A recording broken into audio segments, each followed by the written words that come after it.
First guys, ang baliguton niya siya ang abalong. Sorry guys, kay ano lang ni siya no. Inkuha lang ni siya sa taplan. So, na mo lang nami dari kay libre na ang sudan mo kung kabalo ka lang mangita kag hindi ka tamad, diba? So, kung may diskarte ka, libre pa ang sudan, diba? Ano siya magbalighot. And then, ano siya? And then, ganito ho. And then, i-close. Tapos, patulon lang siya.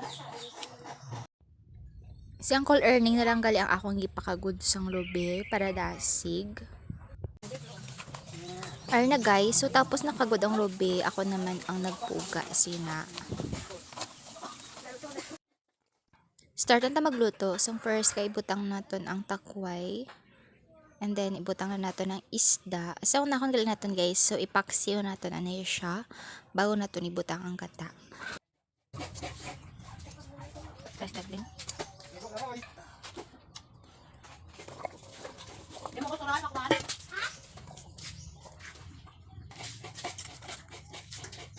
Tapos ibutang na naton ang abalong.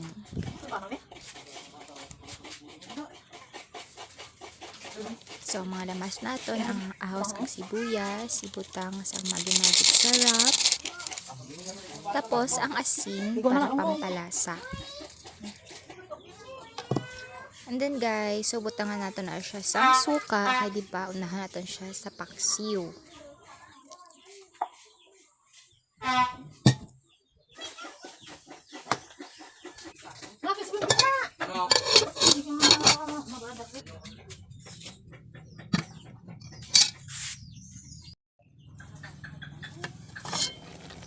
Pag natapos na sa paksiw guys, so there naton ibutang aton nga gata.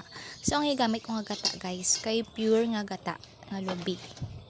Kay damo diri sa amon sang nyog.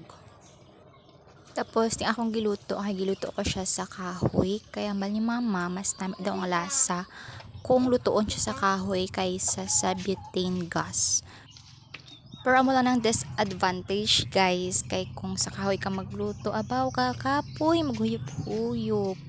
So grabe ang pamalhas mo, huyop-huyop, magsiga ang kahoy, abaw na lang gid.